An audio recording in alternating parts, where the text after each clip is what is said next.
রক্ত চোষার ঠিকাদাররা আমাদের রক্ত চুষে তিলে তিলে আমাদের খেয়ে ফেলছে। আমরা আমাদের বৈষম্য আমরা তুলে ধরার পরেও এখন আরও বৈষম্য সৃষ্টি হয়েছে, অনেক বৈষম্য সৃষ্টি হয়েছে। তারা শ্রম সচিব ঈদের আগে বলেছিলেন বকেয়া বেতন পরিশোধ করবে, ঈদ বোনাস দেবে এবং বেতনের যে বৈষম্যটা ছিল সেটা অতি দ্রুত নিষ্কাশন করবে। কিন্তু দেখেন, আমরা যে চাকরি করি আমার প্রতিষ্ঠানে, আজও আমি গত মাসে বেতন পাই নাই। 15ই এপ্রিল ঠিকাদার আমার বেতন ব্যাংক থেকে তুলে নিছে। 12টা 12 মিনিটে আমার অ্যাকাউন্টে টাকা ঢুকছে এবং 12টা 20 মিনিটে অ্যাকাউন্টেতে টাকা সে তুলে নিছে।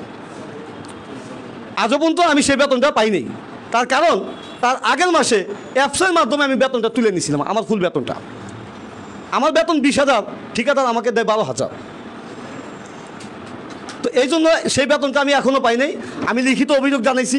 ঈদের আগে আমাদের চেক যে ঠিকাদারের কাছে আছে সেই বিষয়টা নিয়ে ডিপিডিসির মহাপরিচালকের কাছে আমরা লিখিত অভিযোগ দিছি যে আমাদের চেক ফেরত চাই এবং আমাদের ফুল বেতন চাই, আমাদের যে যে বৈষম্য আছে এই বৈষম্য দূরকরণ চাই।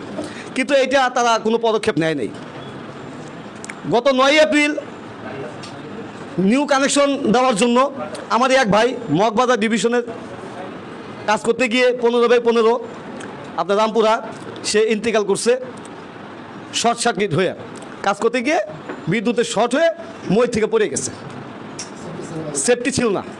দেখেন, সেফটি না থাকার কারণে আজকে আমার এই ভাইটা মৃত্যুবরণ করছে। অথচ প্রতিষ্ঠানকে আমরা বারবার বলার পরেও প্রতিষ্ঠান ঠিকাদারকে সেফটির জন্য কোনো কথা বলে না। প্রকল্পে সেফটি দেওয়ার কথা আছে এবং প্রতি মাসে লজিস্টিক সাপোর্ট বাবদ 66,000 টাকা ঠিকাদারকে দেওয়া হয়, কিন্তু সেই টাকার একটি টাকার মালামালও ঠিকাদার আমাদেরকে দেয় না। আর সেফটি যাই দেয় সর্বনিম্ন নামের সেফটি দেয়। সেফটি শুধু বাংলাদেশটাকে আলোকিত করে রাখি, অথচ আমাদের জীবনটাই অন্ধকারে বসবাস করতেছি। কেন? আমরা মানুষের সেবা দেই, দেশ ও জাতির সেবা করি নিরলসভাবে, বিদ্যুৎটাকে সচল রাখি, কিন্তু আমরা যদি যখন কাজ করতে গিয়ে কোনো ক্ষতিগ্রস্ত হই, অ্যাক্সিডেন্ট করি, মৃত্যুবরণ করি, তার একটি টাকাও ক্ষতিপূরণ প্রতিষ্ঠান এবং ঠিকাদার দেয় না, একটি টাকাও পাই না। বারবার বলার পরেও তারা এটা করে না। আমার ভাইটা যখন মারা গেছে আমি শোনা মাত্রই আপনার হাসপাতালে গেছি। হাসপাতালে যায় দেখি এসি গাড়ি নিয়ে আসছে, তাকে স্বাভাবিক মৃত্যু দিয়ে লাশটা পাঠিয়ে দিবে। সে কাজ করতে গিয়ে মারা গেছে, তাকে স্বাভাবিক মৃত্যু দিয়ে তারা পাঠিয়ে দিবে।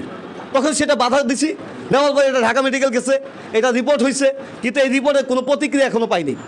এর আগেও আমাদের 3জন ভাই মানিকনগর মারা গেছে, 2জন মারা গেছে, একজন বিকলাঙ্গ হয়ে গেছে। তার আগেও আমাদের এক ভাই শাহবাগে মৃত্যুবরণ করছে, কিন্তু সাথে সাথেই লাশ দাফন হয়ে গেছে, তার কোনো হদিস নাই, কিছুই নাই। তো আমরা যে কাজ করি, আমরা ঠিকাদারের থেকে এত বৈষম্য হচ্ছি, ঠিকাদারের থেকে বেশি বৈষম্য আমাদের প্রতিষ্ঠান করতেছে। প্রতিষ্ঠানের লাভ আছে ঠিকাদার রাখলে, না তা না হলে আমার টাকা আমাকে দিবে, ঠিকাদারের কি দরকার? আমরা কি কাজ করি না? প্রতিষ্ঠানে আমাদের আউটসোর্সিংয়ে রাখুক, তারাই আমাদের পরিচালনা করতেছে, সমস্ত কিছু প্রতিষ্ঠান করতেছে। আমার ছুটি ছাটা নাই, আমার 8 ঘন্টা ডিউটি, 24 ঘন্টা আমাকে ডিউটি করতে হয়, দিন নাই রাত নাই, ঝড় নাই তুফান নাই, আমাদের বিদ্যুৎ সচল রাখতে হয়। কমার্শিয়ালে যারা আমরা চাকরি করি, পল্লী বিদ্যুতে যদি কোনো আবহাওয়া খারাপ হয় তারা শাটডাউন দিয়ে দেয়, লাইন অফ। কিন্তু কমার্শিয়ালে সেটা নেই, যত ঝড় হোক তুফান হোক লাইন সচল রাখতে হবে। এই বৃষ্টির ভিতরেও তার খাম্বার বিদ্যুৎ আমাদের কাজ করতে হয়, কিন্তু সেফটি নেই। সেফটি না থাকার কারণে সর্বনিম্ন সেফটি, যেটা মানে না দিলেই নয়, না দিলেও চলে। তো যাই হোক, আজকে সরকারকে আমরা জানান দেব যে নীতিমালা করছে এটা সম্পূর্ণই ঠিকাদারের পক্ষ হয়েছে, আমাদের কোনো পক্ষ নেই, আমাদের কোনো উপহার দেয় নেই, ঠিকাদারকে উপহার দিছে। এবং অর্থ সচিব মহোদয় যে তালবাহানা করছে আমাদের সাথে, এইটার তীব্র নিন্দা এবং প্রতিবাদ জানাই। আমরা এইটার সঠিক চাই, যাতে সঠিকভাবে প্রতিষ্ঠান আমাদেরকে অন্তর্ভুক্ত করে, আমাদের চাকরির নিশ্চয়তা চাই এবং আমাদের জানের নিরাপত্তা। একটি লোক মৃত্যুবরণ করলে কাজ করতে গিয়া তার ক্ষতিপূরণ ন্যূনতম 25 লক্ষ টাকা দিতে হবে।